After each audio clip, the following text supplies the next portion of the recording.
Molo Sanbonani, hello, how's it? Shalom, welcome to another episode of the Big Daddy Liberty Show, the Mazakele pilots, as we pilot the series that I'm looking to launch called Mazakele. Mazakele, of course, being a Zulu word for do it yourself, or rather build it yourself. I'm out here in Port Alfred, and boy oh boy, am I going to tell you a rather depressing story of another municipality which has effectively collapsed in its duty to provide basics such as water, electricity, sewage removal, and really refuse removal and the extraction of sewage and the disposing of it. It's completely failed in this regard, especially in terms of water. Now, the politicians will tell you it's because of a drought.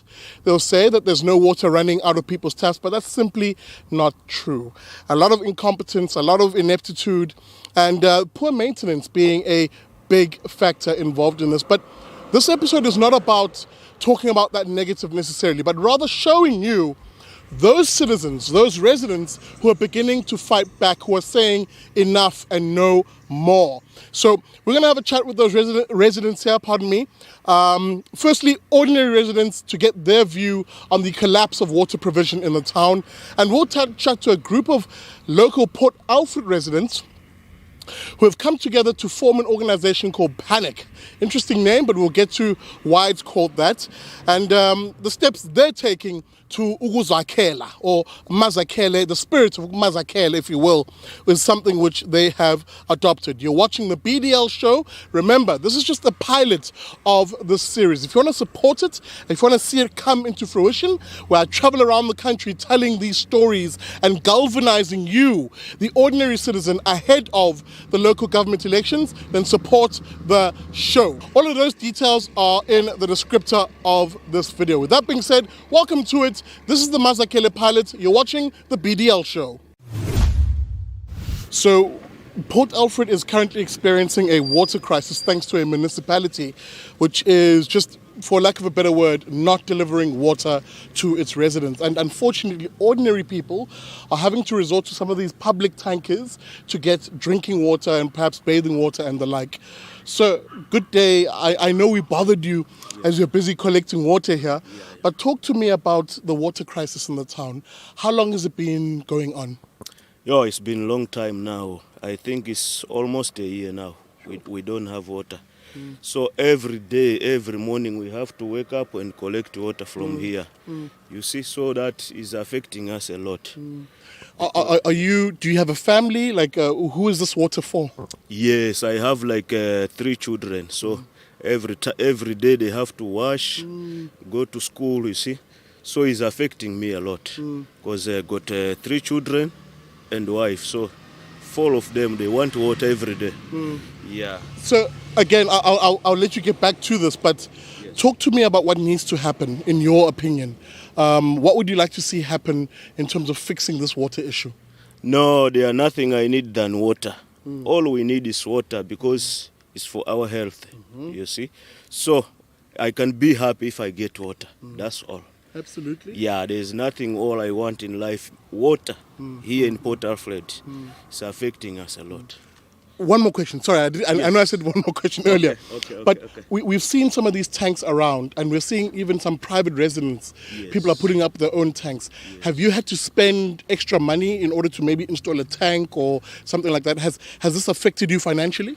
Yes, because people they are installing there. It depends. People who has money. Yeah. You understand? Because like tanks, they're expensive. Yeah. It's not easy for you to just get a tank like that. You understand? So for me, all I want is water. I don't think tanks can help us because there's no rain now. You see, it will help, but for little time. Absolutely. Yeah. So, thank you for your time. Sorry to bother you. I'll let you get back to it. Right. But again, it's instructive, isn't it, of what's happening in this town. It's a serious, serious crisis when people tell you that it's been a year already, and possibly longer, of water issues. And as far as I've heard so far, since last year, November, nothing in the taps. That's a crisis. So, My apologies for ambushing you at this, I'll call it a watering hole. That's a very weird way to describe water provision in a what should be a modern town in South Africa. You know, sort of we're like water buffalo here. There is something profoundly problematic and disgusting in a municipality that just cannot provide absolute basics which you pay for. Tell me about how this water crisis has affected you. Well, as I say, we the little bit of water that we have on tank is not going to last forever. And if we don't get rain, then we're going to run out of water. And you have to wash. You have to wash your clothes, the laundry, and that type of thing. And so what do you do? So we have to come to tanks like that. A couple of these tanks are all scattered all over town, and just to supplement our water. And in the meantime, I'm paying a basic fee to have water, which I don't have. Which it's really mind-boggling how the whole system works. So I'm going to bring this question in, and it comes at you with all due respect. You know, you're a rather older gentleman, I'm assuming a pensioner. Talk to me perhaps about the conversation that's been happening in the community amongst pensioners around the difficulty that they now have to endure. Because earlier on, there were young men who came here to do this. And when I sort of imagine if they were straining to come collect water, sort of hunch over, and wait for a tap to trickle water out, how much more difficult must it be for a pensioner and our elderly? Sure, no, I agree with you. For instance, my wife, she's sitting with arthritis in her hands, and I have to come and get the water. I can't even ask her to come and get the water herself. And I believe there must be a lot of other people that's got the same type of problems, And we're sitting with a couple of old age homes. Now, if they have water, I wouldn't know. And but we don't know where we stand. We don't know what they're going to do, the municipality. If there's anything in progress, we're completely in the dark, and it's just not acceptable. So I agree with you. Sorry to disturb your morning. Again, this is the crisis involved here. Unfortunately, it's replicated in far too many towns, especially small dorpies around the country. It is an absolute water crisis. Where are those Cuban engineers that we're told, for example, will be able to miraculously fix things? It's beyond that. These are ordinary people who are suffering because the basics are not being provided. Guys, thank you so much for your time. Mazakhele, or your residents of here in Nemato. This is the township just outside Port Alfred. I'm talking to ordinary people about the challenges around water in this part of the world. Guys, how long has the water been out, and how much of a challenge has it been for you guys? It's been quite a while, actually, since last year, November, December, around that time. And it's been quite hard. It's been difficult because even the tanks that are close to us, they probably get filled like every second or third day, and then we have to go look for water in further areas and stuff. So it's been quite hard. It's been quite hard, especially for the people that don't have like cars and stuff to go transport the water. Brother, talk to me about the challenges of water on a day-to-day basis. What do you go through in terms of getting water as a challenge? But for me, I think it wasn't that hard to get water because, like, that side, water is always coming out. So you have water out of the taps? Yeah, but they're not like this side, but that side down there, water is always coming out. So I get water that side because we have a car at my house.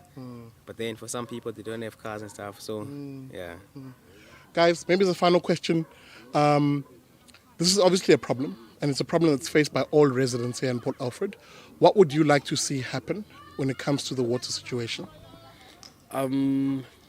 We'd love to see them like refill the tanks that we're supposed to get the water from on a daily basis, and at least like twice or three times a day, because there's a lot of residents getting water from one tap. So let's say they refill the water at night, like at around like 12 p.m. The water is already run out. You see, so then the people that weren't there earlier on won't get water on after 12. So at least if we can't get water in our taps, at least get maba refill tanks kahle. Yeah. Guys, thank you very much. Maybe as a final question to you, Putwami, and this is more of a general question, and let's be frank, guys, let's talk openly. Do you think Umaspala is upholding the right to water as is guaranteed in the Constitution? Are they honoring that right? Not really. No, they're not, because we didn't have water for from last year. Since last year, we didn't have water. Yeah, that's the thing. Guys, thank you very much. Appreciate your time. Again, it signifies the problem that is being faced by ordinary people in this area. It is a basic right, and thankfully there are people who are doing something about this and taking action. Baba, thank you for your time. We've been driving around here in Nemato, talking to ordinary residents about the water issue, and it's clearly a problem. You are a small business owner with a car wash in this area. Talk to me about the challenges you have been facing as a small business owner. Apha eNemato ingxaki yethu namanzi esiba ubona banawe ndinecar wash kunzima because okokuqala netank but kuye kufumaniseke uba kunzima into yobana ngaba mayitheleke because funeka kuqale kuncedwe abantu ekuhlala, so kuba nzima ke ngoku because of i-business le. So siyenza inzame ke zento into yoba sizame ukukha ezitenkini, sikale emadramini okanye ngolo xesha aphume ngalo ezitepini sizame into yoba sigcwalise amadrami at least sibe nokwazi uqhuba iday. Sometimes siyakwazi ungayigqibi iday because of lamanzi. Sometimes ufumaniseke sizile khange akwazi uphuma kwasezitepini, so ufumaniseke uba loo pisi besilele sinayo, it's not even half a day. Ufumaniseke uba sikwazi ke ngoku, that is the challenge. And ke mna ke ndingumntu onjena ndiphila ngalena into, so ndikhosta kakhulu mna elifini, kakhulu elifini. Maybe as a final question, Baba, a lot of people will be watching this and thinking, no, Umaspala, I'm sure, uyabakhathalela abantu be-disability, abantu abadala, for example, kule meko enihamba kuyo at the moment. Ngabe iqiniso lelo, are you getting your basic right to water? Okokuqala mna ndizacacisela ngetenki endinayo. Ndafumana isponsor emntwini apha elokishini nethuka umasipala, ndibe ndandicelile kuyo. So kwesibini ndifumene nje ixeshana loba mandithelelwe amanzi nguye, but by ngoku I'm sure inoba 3 months 2 months ngoku engasandigaleleli amanzi. So ndizama uphendula lo mbuzo wakho into yoba nawe ucacele into yoba akho communication kakuhle kuthi kuphana phaya apho bakwazi undinceda khona mna, yabo, because babenikile i-pressure cleaner ngoko, but basically kwezinye izinto akho nto right yenzekayo kuthi. And akho nomntu akasuke aze usuka kamasipala azobuza uba ushota ngantoni, singakunceda ngantoni, ntontoni, because ku-difficult kum usuka apho uya kamasipala. It's because usuka kwam apho uya kamasipala ndispend i-R100. It's because funeka uba kanti ndikhwela i-special, because ndikhwela i-normal taxi, ndikhwela i-special. So i-special is R100 usuka apho uya town. Baba, thank you for your time. I wish you all the best. Ngiyabona, on this show we are big supporters of all small businesses. Ngoba iyona ngempela indlela le esingabhithi poverty in that way. Ngiyabonga kakhulu. Thanks, Baba. Okay, thanks a lot. Thanks, Bethu. Guys, you heard it. Again, there are real people behind this issue. It's not just an abstract issue. There are real people with real everyday stories, entrepreneurs who are trying to make ends meet. And when a municipality fails, it affects real people. Bruce, we've traversed the whole town, talking to ordinary residents from the township up on the hill of Nemato, right down to here, even in the town. Ordinary residents who have almost been relegated to being almost like animals in so far as the imagery of having to come to a water hole just to get a basic right like water, as opposed to it coming out of their taps, which is the responsibility of the municipality, and they're failing at that responsibility. Talk to me about the pushback and what residents are now doing to fight back against this, because this episode is about that. It's about you residents who have chosen to do something. You belong to an organization called P.A.N.I.C. What does that all stand for? Yes, we started P.A.N.I.C a few months ago because we felt let down by the municipality. We felt down by the current body that was supposed to represent residents and rates and taxpayers. We created a group called P.A.N.I.C that stands for Port Alfred and Nemato Infrastructure Concerns Group. We've decided not to be keyboard warriors. We wanted to do something about it. We are an apolitical organization that would like to represent every single person across the board.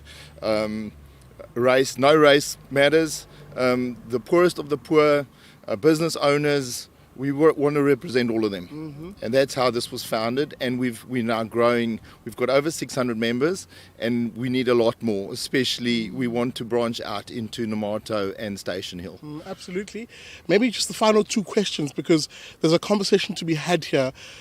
Because I can tell you now, Bruce, you're not the only small town / dorpies around the country who are going through these sort of issues, from frequent power cuts to the water issue in this particular town. Right behind us is a sewage pump, which just a few days ago was pumping raw sewage into that river behind us. Talk to me about the challenge for the business community, because we haven't had that conversation yet.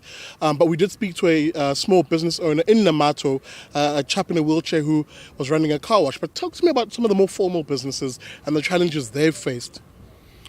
I think we face the challenges that all the businesses in most municipalities in South Africa face currently. We've chosen to try and tackle the municipality to make a difference, because from the moment that you open your doors in the morning, if you can open, if there is power and you can open, you don't have water for months on end. If you try and approach the municipality to effect a change, they shut you down, falling on deaf ears. It's really frustrating as a member, and that's why we started P.A.N.I.C to try and get more numbers behind the town. We're getting communication out there. We're trying to rally the residents and the business owners to show them that we're going to approach the municipalities to try and force them to take accountability, responsibility, to be transparent with their tender processes. We want the water flowing. We know we're in a drought, but there's still a lot of things that can be done. Routine maintenance of pumps to get the water from the Kawi River into the dam when there was water. So as a business owner, it's very difficult. Just with, I think, the past year with COVID, it was a lot of businesses shut down. This is regardless of the water issues. The municipality, if they actually did their functions, it would make it doable, and a lot less businesses would close. It's going to take us a bit of time, but we're heading in the right direction. We're gaining traction in the communities, and we'll see where this takes us, but we're not going to stop until they listen. And there'll be municipal elections. We'll see what comes of that, and then we'll take further steps. Absolutely. Yeah. I'm going to wrap it up here by basically just giving you the final word. But even as I say this, this is going to be watched by obviously people who are BDL fans and just a broader subset of South Africans who are just keen on, as the Zulu word Mazakele, to do it themselves or build it themselves. Your lessons that you've learned in starting P.A.N.I.C and where you want to see it going forward.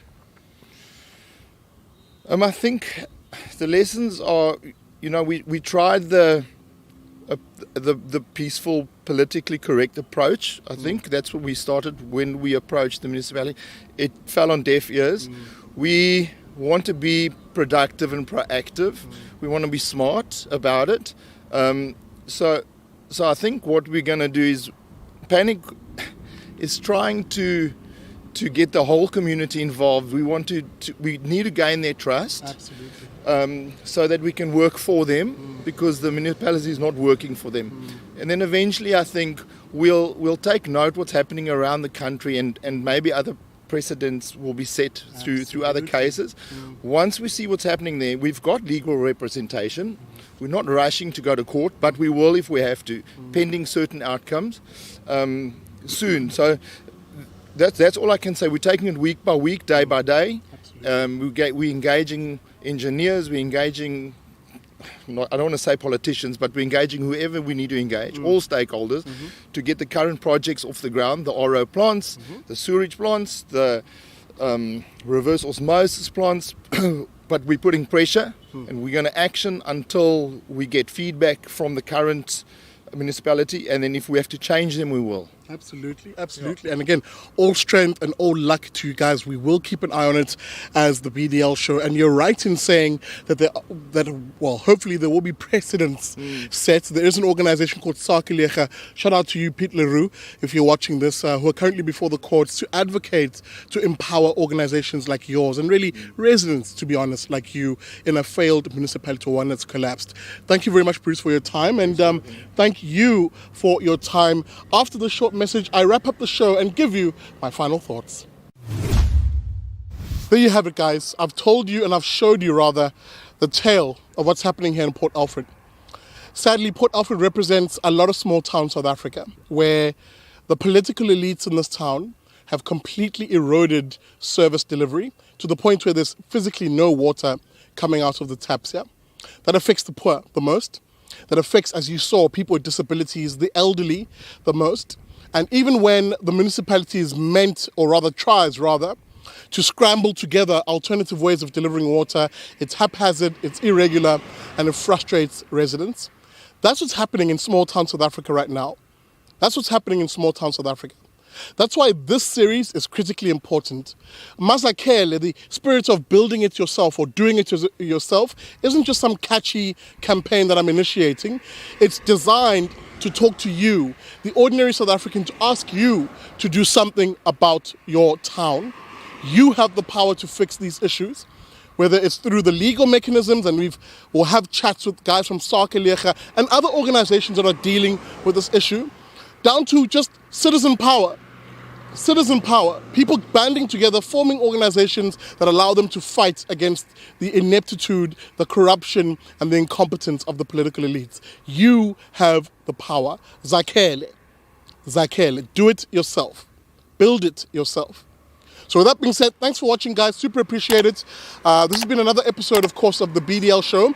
A reminder, I'm piloting this Mazakele campaign. I want it to be a campaign, and it's you and your support that can make it happen, that'll allow me, with your contributions, to get around the country to tell these stories ahead of the local government elections. Let's galvanize South Africans behind a new ethos, one which sees us build a prosperous, free, non-racial, and literally a united society. We can do this. We can do this.